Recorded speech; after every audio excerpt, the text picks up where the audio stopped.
Good morning to the DG, to the chairperson of the National Lotteries Commission, and the commissioner and all other officials present, as well as fellow members of parliament. Thank you very much for a comprehensive presentation that you've given us this morning.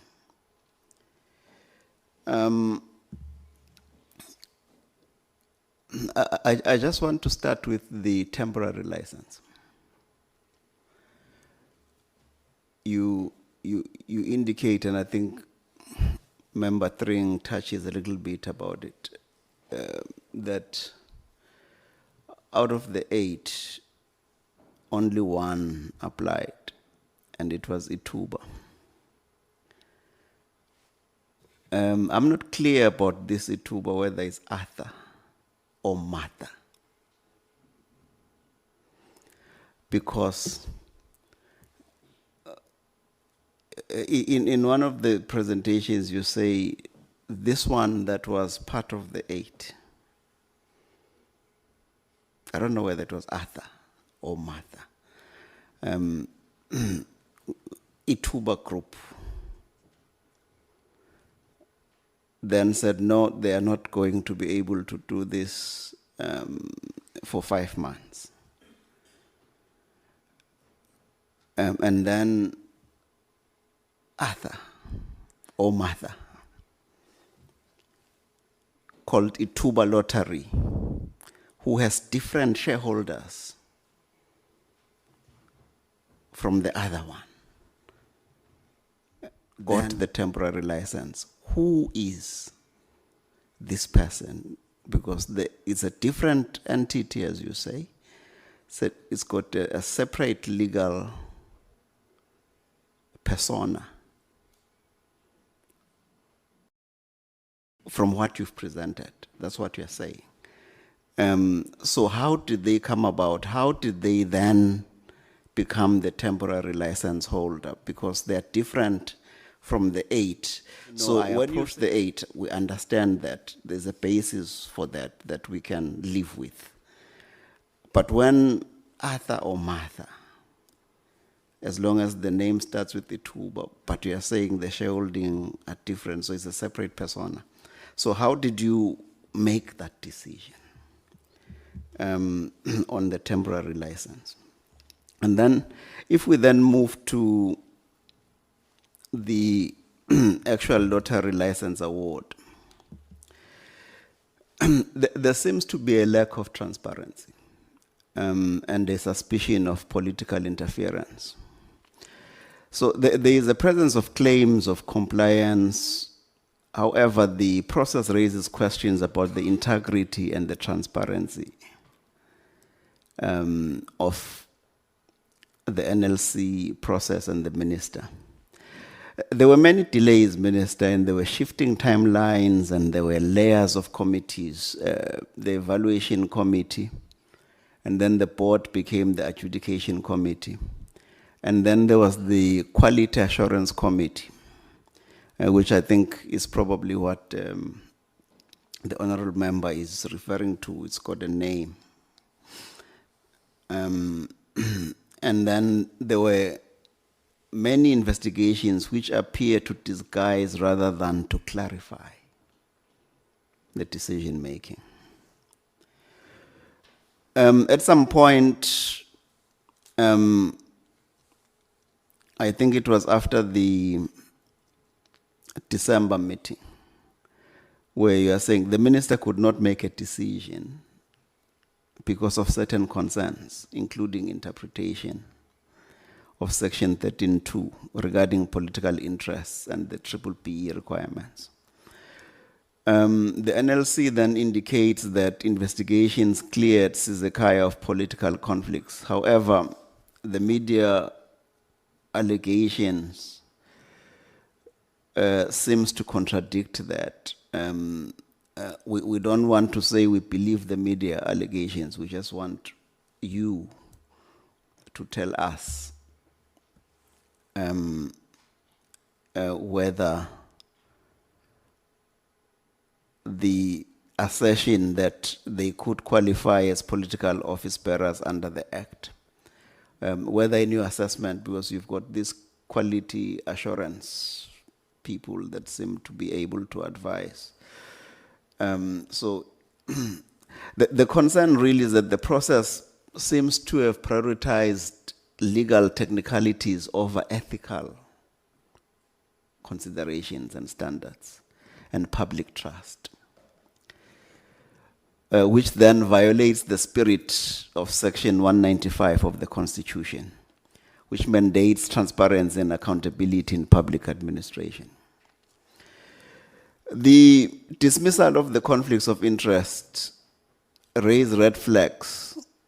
There are conflicts that were alleged against the evaluation committee members related to Sizekaya and Winanjalo. They were seemed to be internally dismissed by the NLC and the QAC. And I think it would be good if Minister could just take us into your confidence in terms of who were those people that were in this QAC. Because they made many conclusions that there were no conflicts of interest, and your report says this was reviewed by the QAC, which agreed with the NLC's conclusions. The concern here is the following. An internal body clearing itself of bias or conflict of interest lacks credibility. I'm sure you would agree with that. Because best practice in public ethics requires independent oversight, not secular justification. At a previous meeting, I asked whether you didn't think that bringing in the Auditor General to oversee this process could assist in terms of creating the appearance of independence. Not just the appearance, but actual independence. So,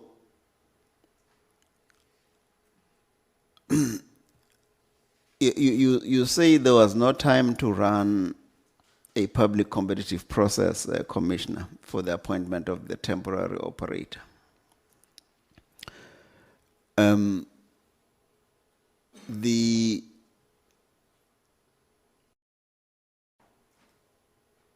The actual operation had been extended for 24 months. There was a time period before that when all of these things could have happened. And I think that predates the minister. The minister was not there at that time.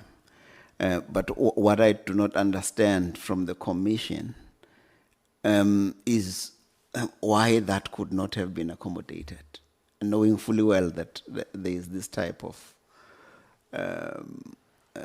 process. Because I think everybody knew that it would take such a long time.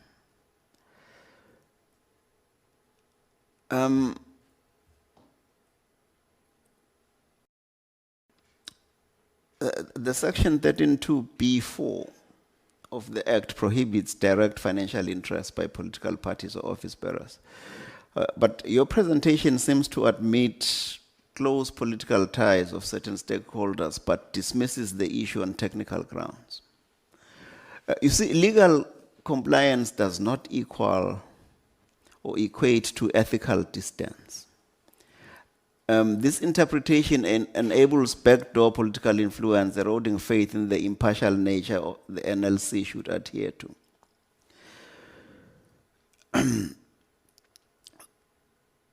So, our view as MK, rooted in radical economic transformation and anti-corruption, asserts that the process appears to be a continuation of elite enrichment at the expense of the people. It appears to be elite consolidation where historically privileged and politically connected individuals continue to dominate high-end and high-value contracts, and not so much broad base. So we would want to hear from you. As I said, this is just my preliminary input. Depending on how you answer, I have some further questions to ask you. That's why I asked you, Minister, this morning whether you're feeling strong. Thank you. Chair, I don't know whether I understood correctly in terms of Arthur and Martha, but from what I now understand is that the third license holder got an extension of 12 months on top of the 2 years that they already had, which now makes it 3 years. I think that's what the chair of the commission, Professor Pichana, is indicating.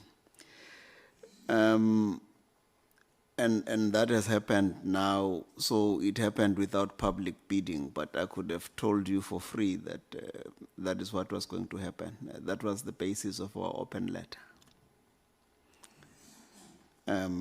That you couldn't get anyone else other than the incumbent to do that, and therefore it becomes the then they get 3 years of extension as a result of that. That could be considered as an abuse of emergency provisions. And I think what you've said is that the minister has got the right to do that, although I think it probably is an executive overreach. I don't know whether it was the minister that approached the operator or it was the commission that approached the operator in terms of the extension. There are differences in terms of that approach, in terms of who has the right to do so, or is the NLC recommending to the minister that this is what should happen. You must just look at the act. Maybe when you do the review as well, have a sense of what is the best governance model to do that. But it would make sense that instead of approaching all manner of people, that the only competent entity could not have been anyone other than the incumbent. And the question therefore becomes,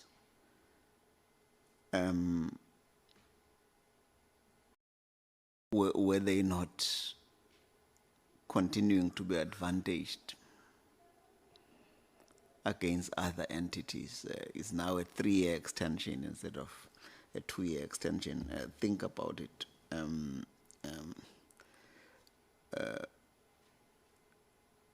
In terms of that, because you could get allegations that certain scrutiny needs to be made into Ituba Holdings in terms of relationships with current or former government actors. I'm not saying that that is what it is, but you open them to the kind of allegations that the chair of the committee indicates. As they say, they did not appoint themselves. No PIDA appoints themselves. But the appearance of things then becomes a problem. And thank you for answering the other questions. We've seen what is being said is being raised by the media. As I said earlier, we cannot know what is being reported in terms of the media, what it means. It's what is being reported at the moment, but we cannot get into the detail of it, because also certain media houses have a favorite pastime with particular people. So what we would probably want as a committee is the bid scoring details. You say it was a photo finish among 3 or 4. At some point, maybe after the court case in July, you might want to disclose the actual scoring, because what you want to do is to make sure that you sanitize the process so that you are more transparent in terms of what the outcomes could have been. So the non-disclosure of bid scoring could become problematic, and then raise this whole area of alleged conflicts of interest. Yeah, I think we will leave it at that, and hopefully you will be able to say that